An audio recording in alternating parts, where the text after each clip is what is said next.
மரியன்னை வழியாக இயேசுவுக்கு அர்ப்பணம் நான் அர்ப்பணம். தந்தை மகன் தூய் ஆவியாரின் பேராலே ஆமென். கிறிஸ்துவின் அனுசாரம் புத்தகம் 1 அதிகாரம் 13 சோதனைகளை மேற்கொள்வது குறித்து. இவ்வுலகில் நாம் வாழும் காலமெல்லாம் சோதனைகளும் இன்னல்களும் இல்லாமல் நாம் இருக்க இயலாது. எனவே மண்ணில் வாழ்வது மனிதனுக்கு போராட்டம் தானே. யோபு 7:1 என்று யோபு நூலில் எழுதப்பட்டுள்ளது. அழகை தன்னை பிடிக்க எந்த ஒரு வாய்ப்பும் காணாதவாறு ஒவ்வொருவனும் தனது சோதனைகளை குறித்து அவதானித்து விழித்திருந்து மன்றாட வேண்டும். அவன் என்றுமே துயிலுறுவதில்லை. ஆனால் யாரை விழுங்கலாம் என தேடித் திரிகின்றான். சில சமயங்களில் சலனங்கள் ஏற்படாத வண்ணம் எவரும் மிகவும் நிறைவுள்ளவராகவும் தூயவராகவும் இருப்பதில்லை. நாம் ஒருபோதும் அவற்றிலிருந்து முழுமையாக விடுவிக்கப்பட்டவராய் இருக்க இயலாது. சோதனைகள் மனிதனுக்கு தொந்தரவாகவும் துயரூட்டுவதாகவும் இருப்பினும் கூட அவை பெரும் பலன் அளிக்கக்கூடியவை. ஏனெனில் அவற்றில் ஒரு மனிதன் தாழ்த்தப்பட்டு தூய்மைப்படுத்தப்பட்டு அறிவுறுத்தப்படுகின்றான். பல சோதனைகளையும் துன்பங்களையும் சந்தித்த புனிதர்கள் அவற்றால் சுத்திகரிக்கப்பட்டிருந்தார்கள். ஆனால் யாரெல்லாம் சோதனைகளை தாங்கிக் கொள்ளாமல் இருந்தார்களோ அவர்கள் புறந்தள்ளப்பட்டு நித்திய வாழ்விற்கு புறம்பே இருந்தார்கள். பலரும் சோதனைகளில் இருந்து தப்பிக்க முற்பட்டு அவற்றில் மேலும் மோசமாக விழுகிறார்கள். நாம் தப்பி ஓடுவதால் மட்டுமே அவற்றை வெல்ல முடியாது. ஆனால் பொறுமை மற்றும் உண்மையான தாழ்ச்சியினால் நாம் அனைத்து எதிரிகளையும் விட நாம் வலுவடைகின்றோம். அவற்றின் வேரை பிடுங்கி எறியாமல் வெளி பார்வைக்கு மட்டுமே அவற்றை நிராகரிப்பவர் சிறிது பலனை பெறுவர்.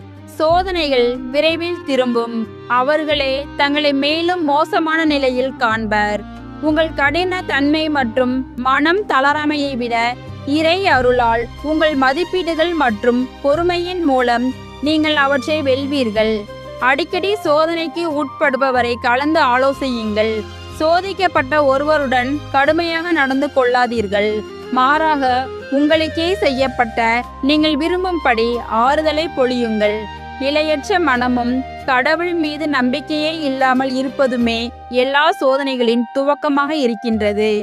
ஏனெனில் சுக்கான் கட்டுப்பாட்டு இயந்திரம் இல்லாத கப்பல் அழகையால் அங்கும் இங்கும் அலைக்கழிக்கப்படுவது போல தனது தீர்மானங்களை அலட்சியமாய் புறக்கணித்து விட்டுவிடுகின்ற மனிதனும் பலவிதமான சோதனைகளுக்கு உட்படுகிறான்.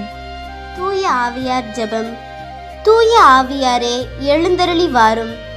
விண்ணகத்திலிருந்து உமது பேரொளியின் அருட்சுடர் எம்மீது அனுப்பிடுவீர். எளியோரின் தந்தையே வந்தருள்வீர்.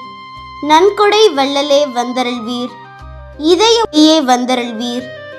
உன்னத ஆறுதலானவரே, ஆண்மை இனிய விருந்தினரே, இனிய தன்மை தருபவரே, உழைப்பின் களைப்பை தீர்ப்பவரே, வெம்மை தணிக்கும் குளிர் நிழலே, அழுகையில் ஆறுதலானவரே, உன்னத பேரின்ப ஒளியே, உம்மை நம்புவோருடைய இதயத்தின் ஆழம் நிரப்பிடுவீர்.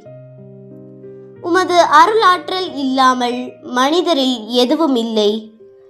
நல்லது அவனில் எதுவும் இல்லை. மாசு கொண்டதை கழுவிடுவீர். வறட்சியுற்றதை நனைத்திடுவீர். காயப்பட்டதை ஆற்றிடுவீர். வணங்காதிருப்பதை வளைத்திடுவீர்.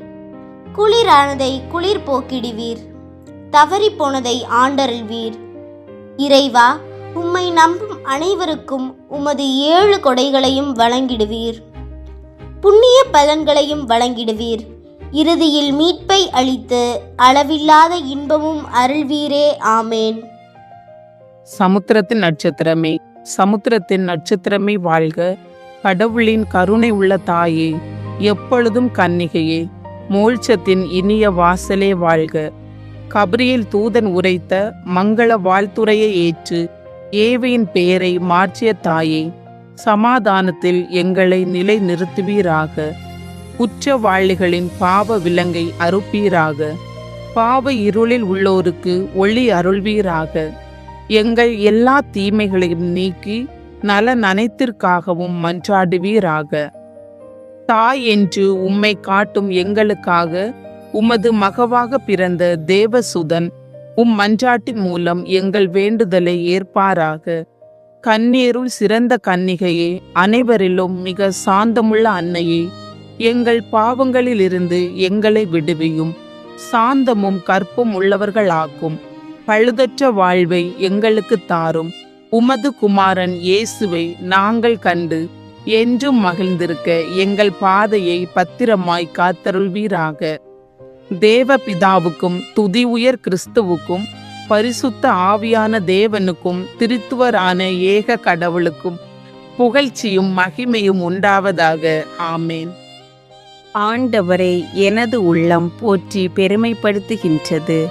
என் மீட்பராம் கடவுளை நினைத்து எனது மனம் பேருவகை கொள்கின்றது. ஏனெனில் அவர் தம் அடிமையின் தாழ்நிலையை கண்ணோக்கினார்.